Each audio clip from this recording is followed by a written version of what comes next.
This should be a fairly short video. Today I'm going to start work on the mechanical wall.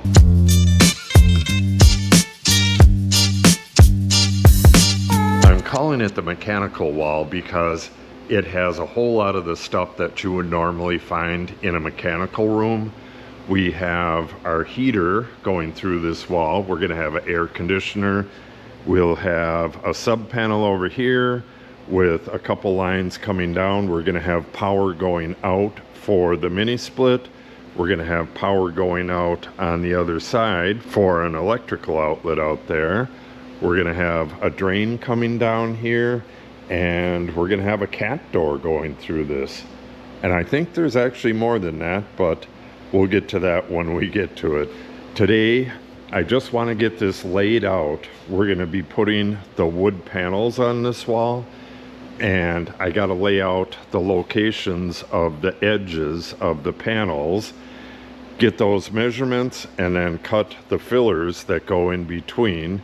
They're all going to be just a little bit different from each other, so I got to record the lengths of those and get them all cut. I also have to get all this wire. I'm going to hang it from the ceiling with magnets to get that out of the way. And I think that's it for today. The first thing I want to do though is get the inside unit of the mini split, get that in there, unbox this, pull it out, get the instructions out of it, get some measurements, and kind of figure out where it's going to go on the wall in there. I'm thinking right here, but I need to read the instructions and make sure that I'm not going too high with it. I know I'm not going to be going too low with it. I just want to make sure that I'm not going too high with it. And when I build this wall, I'm going to go up with the plywood all the way up to the ceiling, unlike that wall there, which has all tin up there. I want something solid to mount the mini split to, and I don't want to make that too big. It's going to be metal on both sides of it. So let's get that mini split box in here, get it opened, see what it looks like, and get some information from it.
Holy moly, that is a big unit.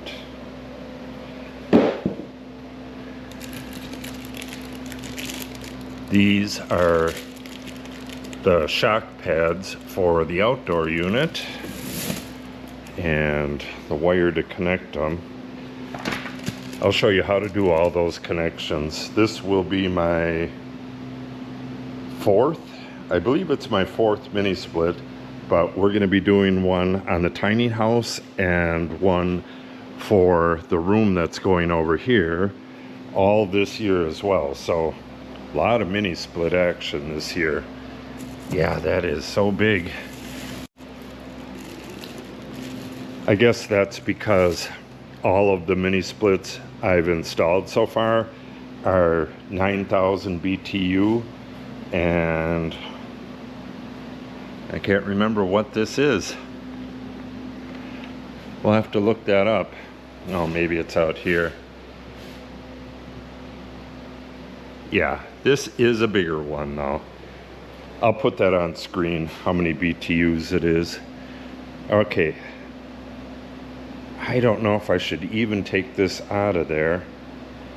I could probably get dimensions from here. This should be all I need. I want to see how wide it is, and I can get at the ends of it. I don't need an exact measurement, but I want to have a fairly good measurement of the height and width. It doesn't matter how deep it is, and this is basically what I need. This way I can go around the obstacles. What I got to do is on the outside, I got to figure out about where it's going to go, and then from the outside, well, let me show you outside how I put this flue in. You can't just poke it through anywhere. The flue had to come straight through between two of these ridges, and I'll probably have that come through. Well, actually, no, I don't want to get too close to the flue, so it'll probably come through right here. So I'll have to do some measuring from the flue over this way, and it's probably going to go right below that girt up there. See, I got girts on the inside and girts on the outside, and I can't hit either one of those. So I'll have to go right below one of those girts and right in the center of this. So I'll do all the calculations, then measure over and down to wherever that is, and I'll drill through from the outside and then make my hole, and then I'll make all my mounting equipment on the, or not equipment, mounting brackets or whatever I got to do. I'll do all that on the inside. And then the compressor is going to go right here. When I put this heater in, I had to figure out the pitch. This has to be at a certain pitch so that it drains water back to the drain right there. And I had to calculate where this was going to hang in relation to where this was going to be mounted, hanging from the girt, and it all had to be centered on those ridges on the outside.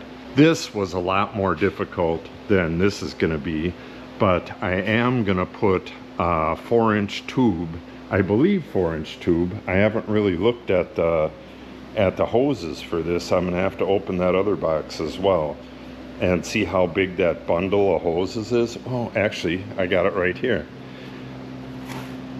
1 3/4. So just like the other units, it just requires, well, it doesn't require it, but I'm going to put a 2-inch sleeve going through the wall, and then when I put the plywood over that, all I got to do is drill a hole into the sleeve and then route it, and I'll have a really nice hole going to the outside. I did the same thing on the tiny house. I can put a link to that video if I remember, but it's not that important. You'll see what I'm doing when I get it done.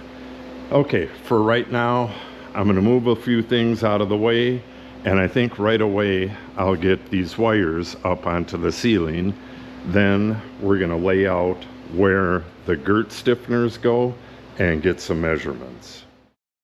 I just noticed that all of the information I need is right here.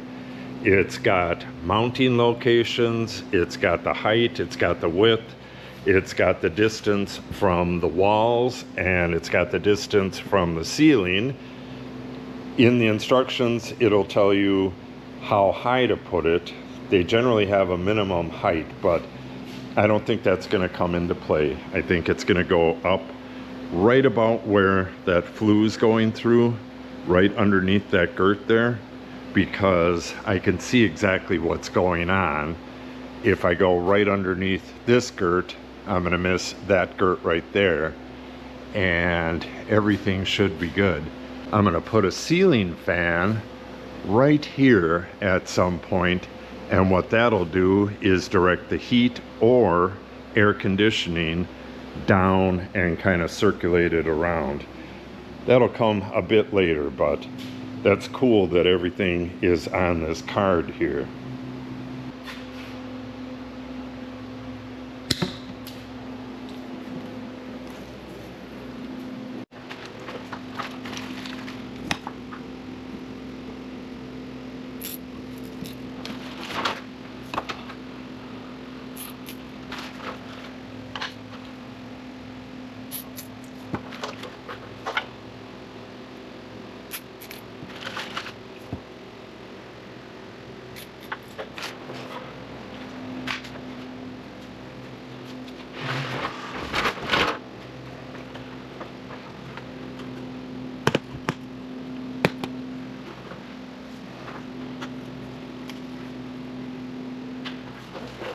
Okay, with all the wires out of the way, I can start on the layout. This is the center of the room. I'm going to work from the center of the room over to that wall. So what I got to do is take my Stabila plate level, put it right on that gap between the girts right there, and get my line going down. And then I'll put a nail in there and measure every 4 feet all the way over to the wall and get lines there as well. Then I need to measure between the lines and get all those measurements. And I still have more layout to do, but I need all of these girt fillers in place before I can snap my top line. I'll explain that a bit later, but the girt fillers can move the girt a little bit. You can see it'll go up and down, oh, maybe 1/8 of an inch. And if you have cumulative error, if I start out with my line on the top there, those girt fillers could push that line up and the layout line on the top will be wrong.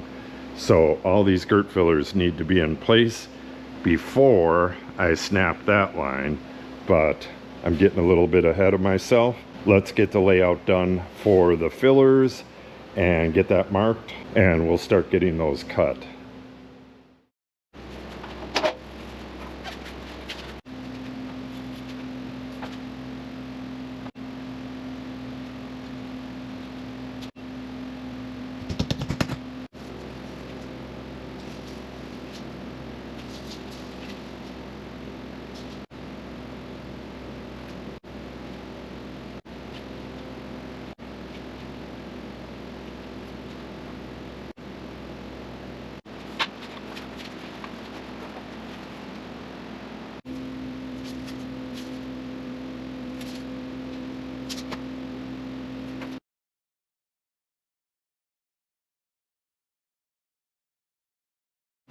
Okay, these are all the dimensions. They're all within like a 1/16 or 1/8 of each other, especially from one to the next, but they all have to be exact. They're going from between here and here, and like I said earlier, if it's too big, it's going to push up on the next one, and then the next one's going to push up on the next one, and we don't want that. So 36 of them, which means 36 parts to cut. I got a bunch of scrap lumber here, and I have some more over there, and I have some better lumber just outside the door. I was going to cut this right here, just open the door and cut it, but that sun is blazing hot. It's right in the middle of a heat wave right now. What do we got in here? This is up in the attic. It's 116 up in the attic. It got to 140 the other day up in the attic, and we are at 83 in here. When I went outside to get this scrap out into the garage area, I noticed how much cooler it was, and there's a little breeze. So what I'm thinking of doing is dragging the saw out there. I have an extension cord that I can run out there from that outlet right there and put it outside out in the gravel out there and just cut out there. I'm going to be cutting for a while. I'll be cutting for the rest of the day. So I think that's what I'm going to do. Then once I get it cut up, I just stack it. This is what I did last year.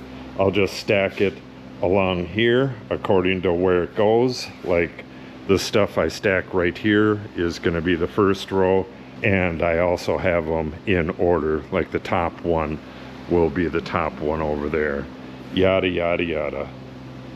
Okay, let's do that. But wait, before we go, when I was gathering this stuff up, I noticed this board right here and this one right here. This board, I had, I believe there was 8 of these all together. These were screwed onto the tops of the posts on the end here, and they had shims right about here. So, well, actually they went this way, so it would funnel the truss down in there. It was just me and the contractor putting this building together. Well, I put almost all of the building together. He had the big machinery to lift the trusses up there, and this was a dead man for that. I think this is the last one. I've cut all the other ones up for other stuff. And then this right here, you can see the red paint on it. The tiny house right there used to be right here. Actually, it would have stuck into the corner of the building at that height out there. So it would have went right in here. That used to have red siding on it. And, well, actually the siding, that red siding right there. And you could see the little bit of red from the siding. I had to cut out chunks of it in order to remodel it into a tiny house. Kind of interesting seeing all the scrap wood I saved going into a new use. And this is a real good use because it is way too hot out here. Okay, got everything set up, went and had lunch, came back, and the breeze was gone. It figures. Okay, but I still need to be outside, and a little bit of shade is better than working out back in the sun.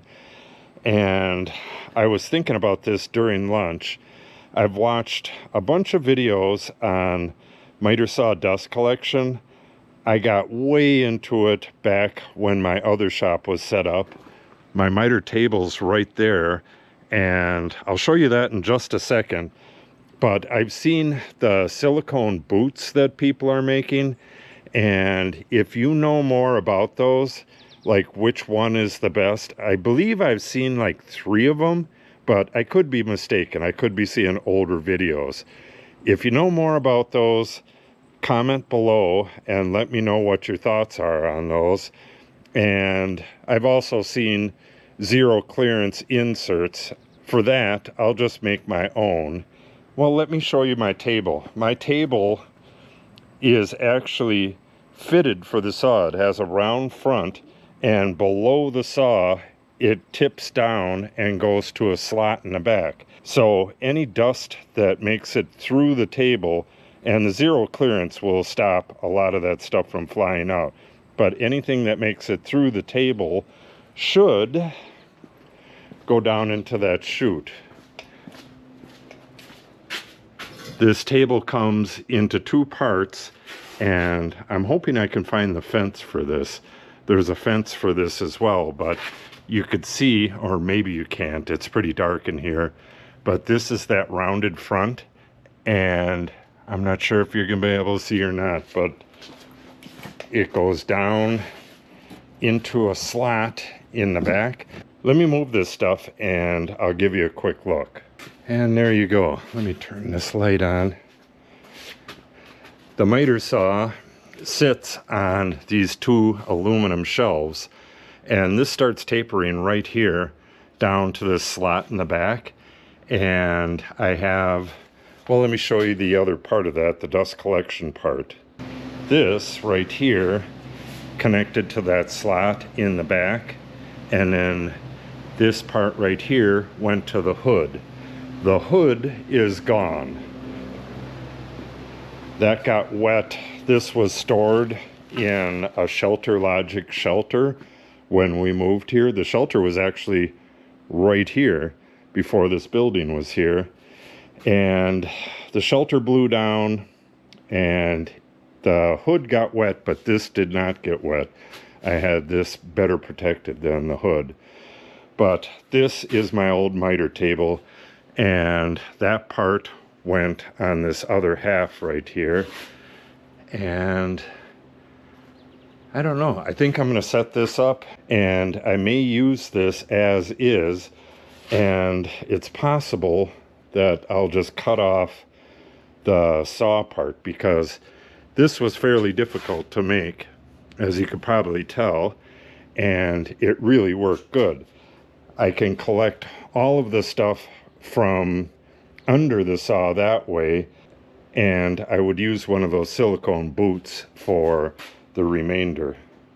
I don't know. I'd hate to waste all this work, so maybe I'll clean this up and put it back to use. But for now, let's cut some stuff.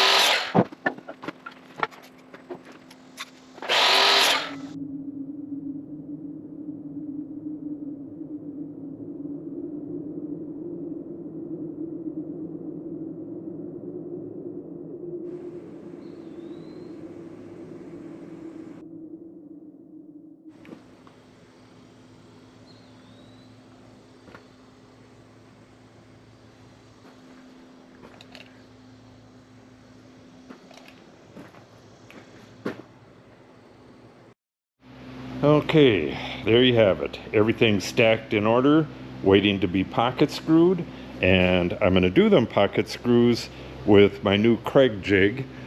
I have an interesting story about Craig jigs that goes back to 1991. I had one of their original jigs, and it got stolen, but interesting story. So I'll be doing basically a stress test on my new jig by doing all the pocket screws for this whole thing. There's going to be 6 pocket screws on each one, so that's quite a bit of pocket screws. So once those are done, the next video, or possibly the same video, yeah, I'll probably try to get those done and get them installed in the same day. I really need to move fast on this, and I believe I can get all 4 of the wall panels up in one day, but that remains to be seen. There's also the one up top for the mini split, and that has the pass-through and all that. Yeah, that'll probably be a separate video, but we are definitely gonna blast ahead at this and get this done so I can get back to work on this stuff in a cool shop, hopefully. So if you want to see that, make sure you stop back and check it out.